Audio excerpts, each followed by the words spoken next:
Hi hello welcome to net news Telugu. నేను మీ భానుప్రకాష్. మనం ఇప్పుడు శ్రీ లక్ష్మీ నరసింహస్వామి హనుమద్గిరి లక్ష్మీ నరసింహస్వామి ఆలయంలో ఉన్నాం. అది ఎక్కడ అంటే అలంకార్ జంక్షన్ నుంచి కాపువాడ పైన చక్కగా వెళితే మనకు ఈ హనుమద్గిరి కనిపిస్తుంది.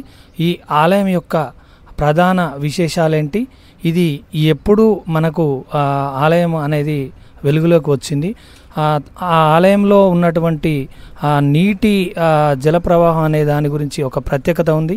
అలాగే ఇద్దరు సిద్ధులు యోగులు ఎవరైతే ఉంటారో ఆ సొరికెలో కూర్చొని స్వామివారిని ధ్యానం చేస్తూ వారి కోరికలు నెరవేరడానికి తపస్సు చేసినటువంటి ప్రదేశం ఉంది. ఆ ప్రదేశం యొక్క ప్రత్యేకత ఏమిటి అనేటువంటి విషయాలు పూర్తిగా మనం ఆలయ ప్రధాన అర్చకులు గారిని అడిగి తెలుసుకుందాం. మనం ఆ వివరాలన్నీ క్లుప్తంగా తెలుసుకుందాం. ధన్యవాదాలు. పూజారి గారు నమస్కారం.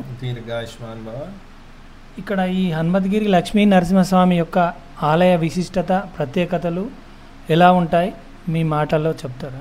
జై శ్రీమన్నారాయణ. జై లక్ష్మీ నరసింహ. ఉగ్రం వీరం మహావిష్ణం జ్వలంతం సర్వతోముఖం నృసింహం భీషణం భద్రం మృత్యుర్మృత్యున్నమహామ్యహం.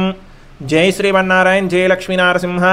ఈ దేవాలయం పేరు వచ్చేసి శ్రీ హనుమద్గిరి లక్ష్మీ నరసింహస్వామి దేవాలయము. ఇక్కడ సుమారుగా 1000 సంవత్సరాలకు పూర్వమే స్వామివారు స్వయంగా వెలిశారు. ఇక్కడ స్వామివారు స్వయంగా వెలువడానికి గల కారణం ఏంటంటే, ఇక్కడ స్వామివారి కోసమని 2 ఋషులు తపస్సు చేశారు. ఆ ఋషుల తపస్సు మేరకు స్వామివారు ఇక్కడ గుట్టకు స్వయంగా వెలిశారు.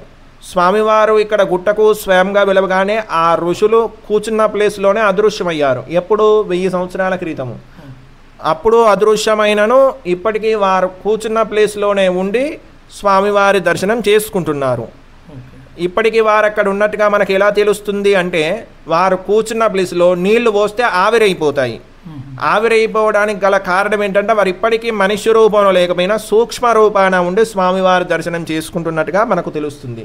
కలిగాన మనకు దేవుడు ఎలా ప్రత్యక్షమవుతారు? విగ్రహ రూపం లేదా అదృశ్య రూపం. అంటే స్వామివారు విగ్రహ రూపాన ఉన్నారు, వారు అదృశ్య రూపాన ఉండి స్వామివారి దర్శనం చేసుకుంటున్నారు. ఇక్కడ స్వామివారు స్వయంగా వెలవగానే స్వామిని వేడుకొని గుట్టను చెలిమారు. స్వామివారు వెలిసిన పక్కకే స్వామివారి ఆజ్ఞ మేరకు నీళ్ళు వచ్చాయి. అప్పటి నుంచి ఇప్పటిదాకా జల వస్తూనే ఉంటుంది. ఆ నీటితోనే స్వామివారికి రోజు పూజ చేయటం, అభిషేకం చేయడం జరుగుతుంది. ఆ నీటి విశిష్టత ఏంటంటే, ఎన్ని వర్షాలు పడ్డాను వాటర్ లెవెల్ పెరుగుతుంది కానీ ఓవర్ఫ్లో అన్నది కాదు, మొత్తానికి నిండి రాదన్నట్టు. మళ్ళీ ఎంత ఎండలు కొట్టినాను తగ్గుతుంది కానీ మొత్తానికి ఇనికిపోదు, తీసినా కొద్దీ ఊట అన్నది ఉంటుంది. అది ఈయన యొక్క విశిష్టత. మళ్ళీ ఈయనకు రక్షణగా ఆలయం చుట్టూరు ఒక పెద్ద సర్పం కూడా ఉంటుంది. ఇప్పుడు మామూలుగా ఈయన దర్శనం చేసుకోవాలంటే లోపలికి మొత్తం వంగి రావాల్సి ఉంటుంది. మళ్ళీ మామూలుగా గుహ లోపల ఇలా ఉంటుంది, చల్లగా ఉంటుంది. కానీ ఇక్కడ వేడిగా ఉంటుంది. ఏ కాలమైనను, చలికాలం కానివ్వండి, ఎండాకాలం కానివ్వండి, వర్షకాలం కానివ్వండి. ఎందుకు అలా ఉంటుంది అంటే, ఇక్కడ స్వామివారు మానవ రూపాన్ని పోలి ఉంటారు. అంటే మన శరీరంగానికి ఎక్కడ ముట్టుకుంటే అలా ఎలా వేడి ఉంటుందో స్వామివారు కూడా ఇక్కడ అలా ఉంటారు. ఆయనకు చిన్నగా శ్వాస తీసుకున్నట్టుగా శబ్దం కూడా వస్తుంది. ఆయన వదిలిపెట్టే గాలే ఈ గుహంత పారి ఇలా ఉంటుంది. స్వామివారు అంటే ఏ కాలంలో ఏ మాసంలో ఎక్కువగా ప్రత్యేక పూజలు అందుకుంటారు? భక్తుల రద్దీ ఎప్పుడు ఎక్కువగా ఉంటుంది? అంటే స్వామివారు ఆవిర్భవించింది వైశాఖ శుద్ధ చతుర్దశి. ఎప్పుడు మేలో స్వామివారు స్తంభాన్ని చీల్చుకొని వచ్చింది. అంటే ఆ వైశాఖ మాసంలో స్వామివారికి ఇక్కడ 3 రోజులు ఉత్సవాలు జరుగుతాయి. ఇక వైశాఖ మాసంలో ఉత్సవాలు మన డిసెంబర్ 16 నుంచి జనవరి 15 వరకు ధరుణమాస ఉత్సవాలు ఉంటాయి.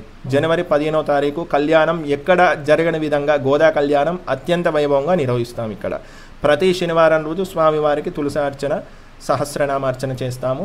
ప్రతి నెల స్వాతి నక్షత్రం రోజు స్వామివారికి అభిషేకం చేయడం జరుగుతుంది. అలాగే ఇక ఎవరికైనా ఇబ్బందులు ఉన్నా ఏమన్నా ఉన్నా కూడా ఇక్కడ స్వామివారికి విన్నపం చేసి మేము ధ్యానంలో కూర్చొని ఆ రుచులు కూర్చున్న ప్లేస్లో నీళ్లు పోయించి వారి గ్రహాచారం చెప్పడం జరుగుతుంది. అది ఎక్కడ ఉంటుంది స్వామి? రుచులు కూర్చున్న ప్లేస్ అంటే మన పక్కకి చూడండి. ఇక్కడ ఇది ఇక్కడ మునులు ఋషులు తపస్సు చేసి కూర్చున్నటువంటి ప్రదేశము. ఆ ప్రదేశాన్ని మనం ఇప్పుడు చూస్తున్నాం.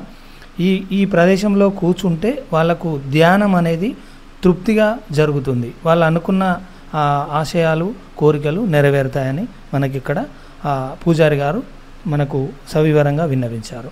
అలాగే మనం ఇప్పుడు ఇక్కడ ఈ వాటర్ అని చెప్పాము కదా, ఊట వస్తుందని అది ఏ కాలంలో అయినా కూడా వర్షాకాలంలో కూడా ఎంత పెద్ద వర్షాలు పడినా మరి ఇది ఎక్కి మరి వాటర్ మాత్రం నిండి పైకి మాత్రం రాదు, అక్కడి వరకే లెవెల్లో ఉంటుందని చెప్పి పూజారి గారు చెప్తున్నారు. ఈ వాటర్తోనే మన స్వామివారికి లక్ష్మీనరసింహ స్వామివారికి అభిషేకం చేస్తామని కూడా చెప్తున్నారు. ఇది ఈ ఆలయం యొక్క ప్రత్యేకత. ఈ స్వామివారు మనుష్య రూపంలో ఉంటాడు, మానవ రూపంలో, అందుకే ఈ గుహలో వేడిగా ఉంటుంది అని కూడా మనకు పూజారి గారు చెప్తున్నారు. మరి ఇంకా మనం పూజారి గారిని ఇంకా విషయాలు సౌకర్యంగా అడిగి తెలుసుకుందాం. ఋషులు కూర్చున్న ప్లేస్లో నీళ్లు పోసి చూపెడతాను, చూడండి. ఓకే స్వామి, చూపించాను. ఇక్కడ రండి. ఇక్కడ బయట పోసాము, ఇక్కడ లోపల పోస్తున్నాము, చూడండి. ఇప్పుడు ఆ వాటర్ ఇంకిపోతుంది.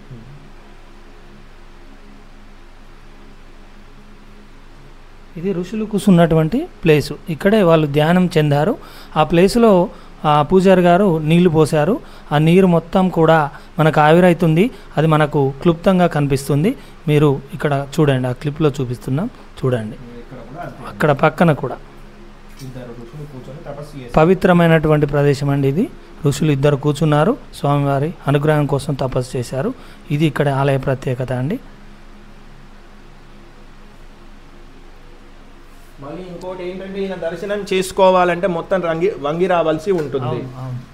అయితే మనం మనిషి నిలబడే హైట్ చేద్దామని స్వామివారి ముందు ఇక్కడ ప్లాస్టింగ్ చేసినట్టుంది, చూడండి. అవును అవును, ఇక్కడ చేసినట్టు కనిపిస్తుంది. ఇక్కడ నుంచి చెక్కుతుండగా ఇందులో నుంచి నెత్తురు వచ్చేసిందట, రక్తం.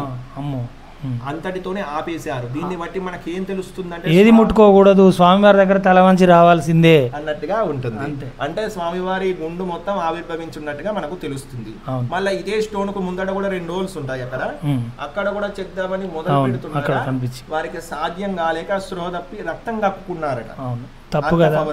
అవును, స్వామివారిని మనం ధిక్కరించడానికి మనకు అంత లేదు కదా. అంతే కదండి, ఆయన అనుగ్రహం మేరకు మెదలాలి. అంతే కదండి. ఇక్కడ స్వామివారు వెలిసినప్పటి నుంచి ఆలయ అర్చకులుగా, ధర్మకర్తలుగా కలకోట వంశం వారే, శ్రీ వైష్ణవులు కలకోట వంశం వారే స్వామివారికి పూజాధికారులు నిర్వహిస్తున్నారు.